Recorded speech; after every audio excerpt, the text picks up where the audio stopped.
Welcome, friends. Today, I'll share with you the story of a young woman named Claudia, and through her, a tale of love, desire, and intimacy in the everyday life of ancient Rome.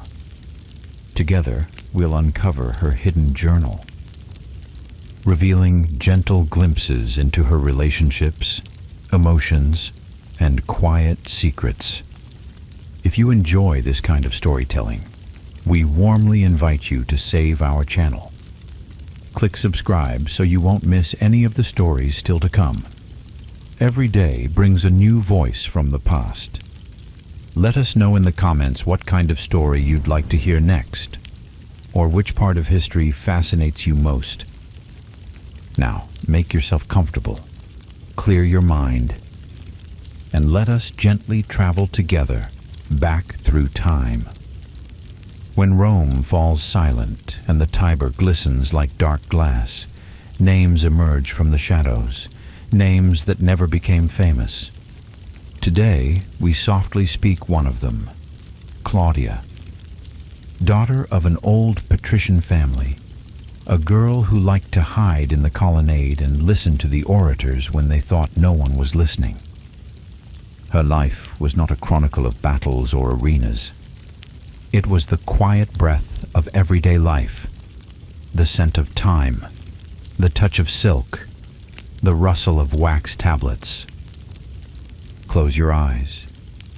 Listen to the footsteps gliding across marble, still soft, as if afraid to reveal too much.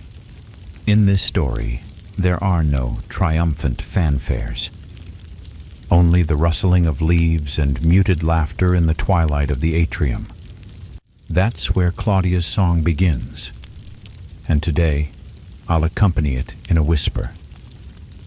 Morning light in the house of the Claudii.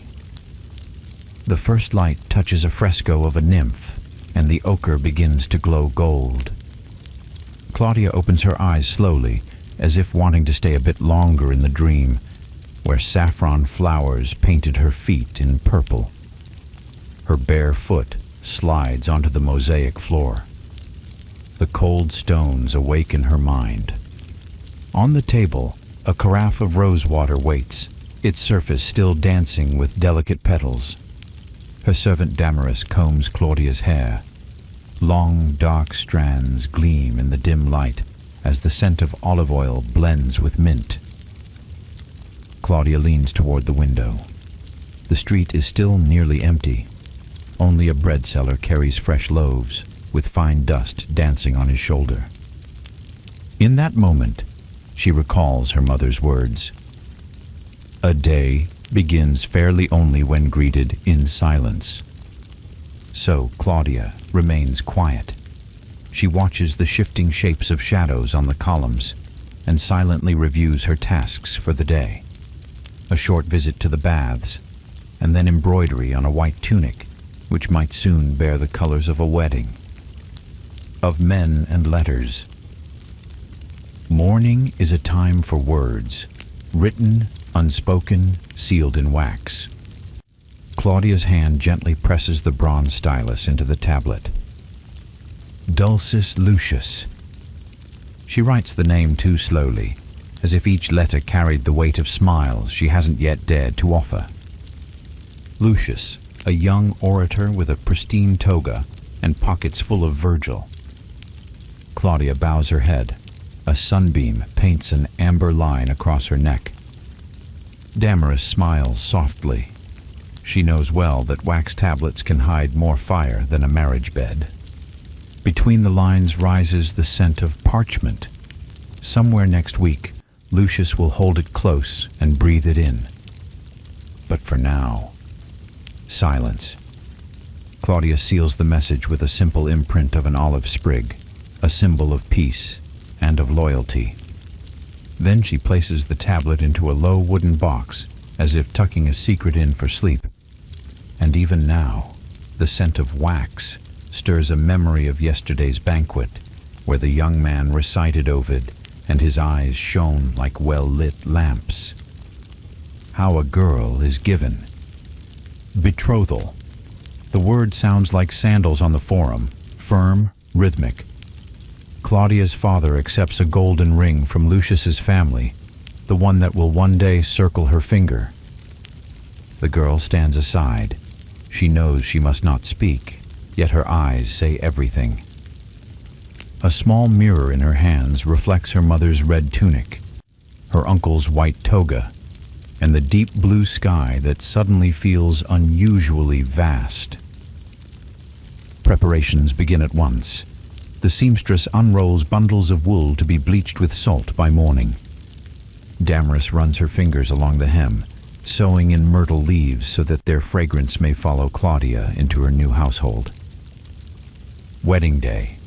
Claudia walks in white, with only a narrow red sash, the cingulum wrapped around her waist, a nod to the goddess Venus.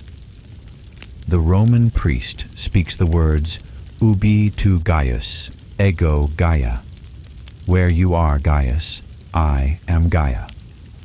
The narrator's voice softens, as if standing before the altar, letting warm air carry the scent of incense between the tiles.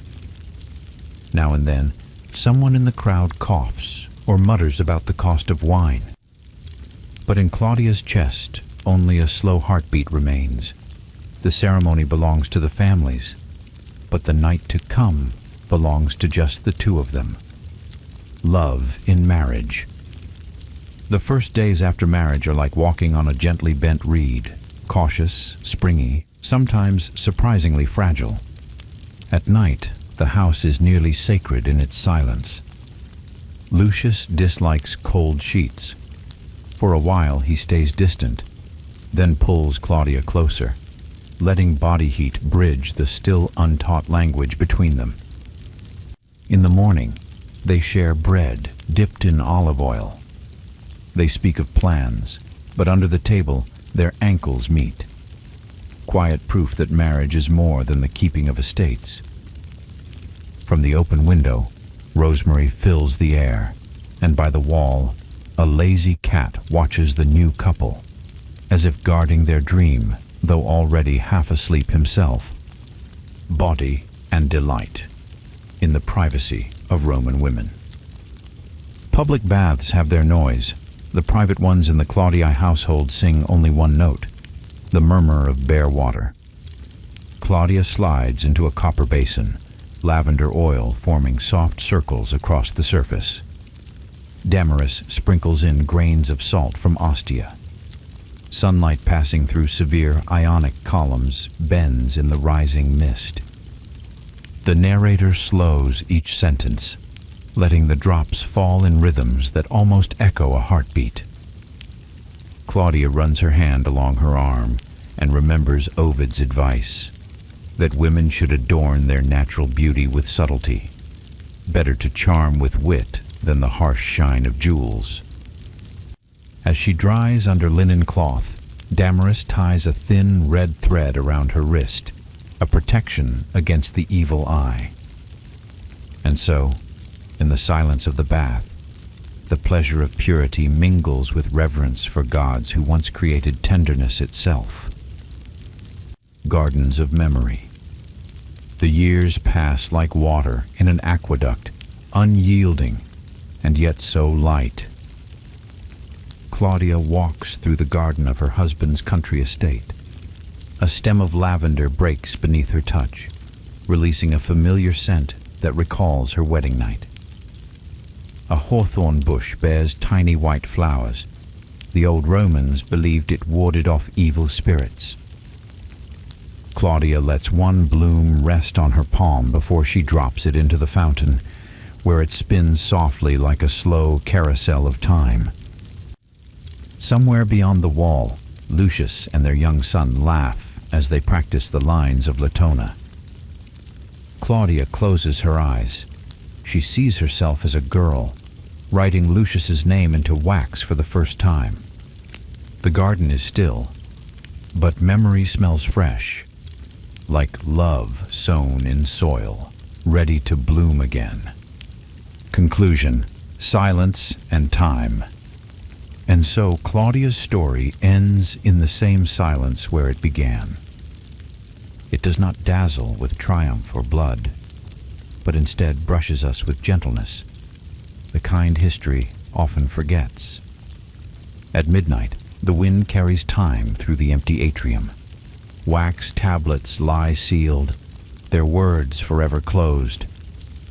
And yet, somewhere among them still sleeps the echo of laughter, the taste of figs, the brief touch of a hand in water. Close your eyes now, and you may hear it too, and gently fall asleep.